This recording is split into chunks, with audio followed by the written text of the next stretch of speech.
Bonjour à tous et bienvenue sur cette nouvelle vidéo. Aujourd'hui, on parle des aliments sans gluten. Comme vous le savez, sur ma dernière vidéo, j'expliquais que le régime sans gluten avait un impact positif sur des douleurs. Alors bien évidemment, il n'est pas à faire sur la durée, donc ça je ne l'ai pas précisé sur ma vidéo d'avant, mais attention, le régime sans gluten, quand on n'a pas la maladie cœliaque, quand on n'est pas intolérant au gluten, il ne faut pas le faire trop longtemps. J'ai lu des articles qui expliquaient en fait que le régime sans gluten a des effets négatifs lorsque la personne n'est pas intolérante. Ça va engendrer en fait des carences dans le corps. Je ne sais pas exactement lesquels, mais en tout cas je sais que ça peut vous faire perdre des vitamines, des minéraux, des choses comme ça, parce que le corps ne comprend pas ce changement. Il a besoin en fait de gluten pour vivre. Donc voilà, c'était juste pour faire cette petite précision. Faites-le si vous avez des douleurs.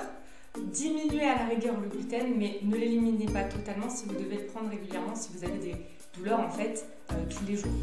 Pour ma part, je fais donc ce régime sans gluten une semaine avant d'avoir mes règles parce que j'ai des règles très douloureuses liées à mon adénomiose. Donc là, je vais vous proposer des alternatives en fonction de la journée, donc au petit déjeuner, au déjeuner, dîner et pour le goûter, pourquoi pas.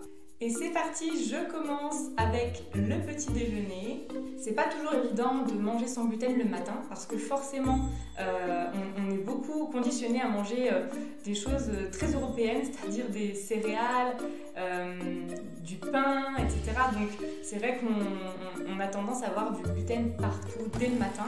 Donc pour remplacer au niveau des céréales, vous allez avoir les cornflakes. Le cornflakes, c'est les pétales de maïs, donc aucun risque. Alors attention, vous verrez sur les boîtes, il n'y a pas toujours l'appellation sans gluten. Mais si vous n'avez pas la maladie cœliaque, vous n'avez pas besoin de vérifier l'appellation sans gluten. On sait tous que le maïs, il n'y a pas de gluten. Ou en tout cas, si vous ne le savez pas, maintenant vous le savez. Donc vous pouvez foncer. Ce qui est important aussi, c'est bien de regarder la liste des ingrédients derrière, comme ça, il n'y a pas de souci. Quand vous voyez trace de gluten, c'est pas grave. Si vous voyez par contre qu'il y a du blé dedans, c'est différent. On va pouvoir poursuivre avec un pudding de chia. Alors moi je dis pudding de chia parce que c'est ce qui se fait de mieux en fait avec les graines de chia. C'est ce qui a le plus de goût à mon sens. D'ailleurs si vous voulez une petite vidéo, n'hésitez pas à me mettre un commentaire, je vous ferai ça prochainement. C'est très très simple à faire.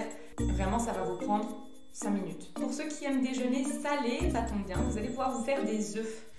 Moi de temps en temps, le matin, ce que je fais quand j'ai envie de manger salé, parce que je ne mange pas principalement que sucré le matin, et ben je vais me faire une omelette, des œufs brouillés, un œuf mollet, enfin voilà, des choses comme ça, enfin un ou deux, le mieux c'est deux pour avoir un bon apport.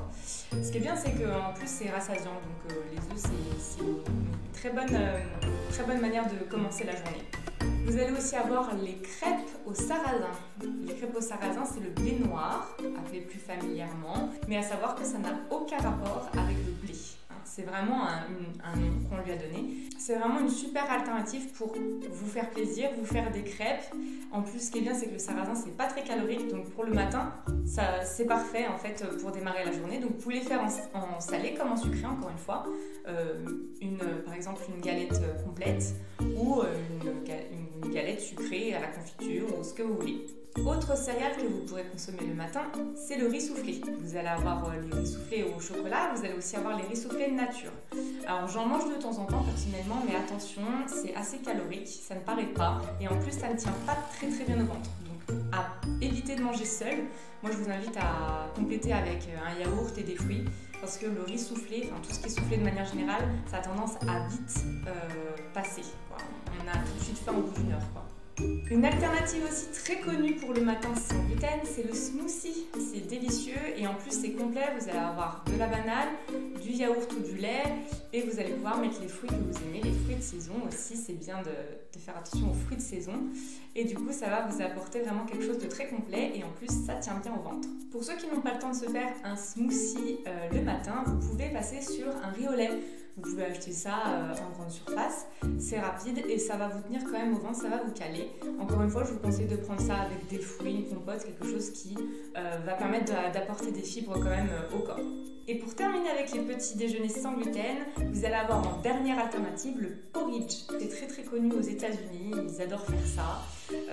Moi je connaissais pas avant, il y a encore quelques années. Et en fait c'est très très bon et surtout c'est très rassasiant. Ça se compose en fait d'avoine et de lait. Vous le faites chauffer, donc moi des fois quand j'ai pas le temps je le fais directement au micro-ondes. Encore une fois, si c'est des choses que vous voulez que je vous fasse par la suite en vidéo, n'hésitez pas à me dire en commentaire, je vous ferai ça avec plaisir. On passe maintenant au déjeuner et dîner. Il y aura toujours des légumes, il y aura toujours des protéines, donc ça ne change pas, il n'y a pas de problème, il n'y a pas de gluten. Et ce qui va changer, donc c'est le féculent qu'on va ajouter à notre plat. En termes de féculents que vous ne pourrez plus manger si vous faites un régime sans gluten, c'est les pâtes, la semoule, donc le couscous, la semoule fine, et tout ce qui est blé dur, comme le plus familièrement dit ébli, mais c'est la marque en soi, mais vous voyez ce que je veux dire. Et aussi, vous allez avoir tout ce qui est boulgour et ressemblant, vous allez avoir d'autres choses parfois mélangées. Je reviens du coup 2 petites secondes sur l'avoine dont je vous ai parlé pour le petit déjeuner. Il faut savoir qu'il y a de l'avoine qui contient du gluten et de l'avoine qui ne contient pas de gluten. Pourquoi? En fait, tout simplement parce qu'il y a un avoine qui est contaminé par le gluten en fait, et l'autre qui ne l'est pas. Ça par contre, faites bien attention à l'appellation sans gluten. Donc j'en viens maintenant à mes féculents sans gluten pour le déjeuner et le dîner. Vous allez avoir la pomme de terre, vous allez avoir le quinoa, tout ce qui est légumes secs comme la lentille, les haricots rouges, blancs, noirs, enfin tous les haricots secs, le pois cassé, vous allez avoir les pois chiches, la patate douce mais qui est quand même très fibreux donc moins rassasiant. N'hésitez pas à rajouter un autre petit féculent avec. Il y aura aussi le panais, la châtaigne et les marrons. Donc quand même ça laisse un large choix en remplacement du gluten. Bien évidemment j'ai pas tout cité, il doit y en avoir plein d'autres mais c'est quand même ceux qui sont les plus communs, ceux qu'on trouve le plus facilement dans les magasins. Et pour ceux qui adorent faire leur goûter comme moi, vous allez avoir donc tout ce que je vous ai proposé en petit déjeuner. Et ensuite vous allez pouvoir faire par exemple des gâteaux maison. Alors moi je le fais de temps en temps, c'est pas toujours évident parce que la farine de blé c'est quand même ce qui rend le moelleux, et c'est vrai que j'ai eu beaucoup de mal à trouver des ingrédients qui rendaient moelleux mes gâteaux. Alors à savoir que je déteste les gâteaux compacts, durs, tout ce qui est un petit peu style flan, etc. Je déteste en fait cette texture. Et donc du coup je fais des gâteaux qui sont plutôt moelleux, aérés, enfin voilà, j'aime bien faire ça. Encore une fois, si vous voulez que je vous fasse des vidéos de gâteaux sans gluten, n'hésitez pas à me dire, j'ai pas mal de recettes, des recettes très très simples et très gourmandes et qui nécessitent pas forcément des farines un peu complexes qu'on pourrait avoir besoin étant donné qu'on remplace souvent les farines de blé par des farines un peu plus élaborées. Là vraiment c'est des recettes simples que je peux vous proposer et qui sont vraiment sympas pour le goûter. Et voilà, cette vidéo est terminée, j'espère qu'elle vous aura plu. En tout cas, si c'est le cas, n'hésitez pas à me mettre un pouce, un commentaire si vous souhaitez peut-être avoir une vidéo spécifique. J'espère aussi qu'elle vous aidera dans votre quotidien. Moi en tout cas, tout ça, ça m'a beaucoup aidé pour ne pas me démotiver dans mon régime, et j'espère du coup que ça sera aussi le cas pour vous. En tout cas, je vous retrouve très rapidement dans une prochaine vidéo. Je pense avoir l'inspiration qu'il faut pour vous faire la prochaine. Mais si jamais vous avez des thématiques en particulier que vous souhaitez que j'aborde, n'hésitez pas à me dire en commentaire.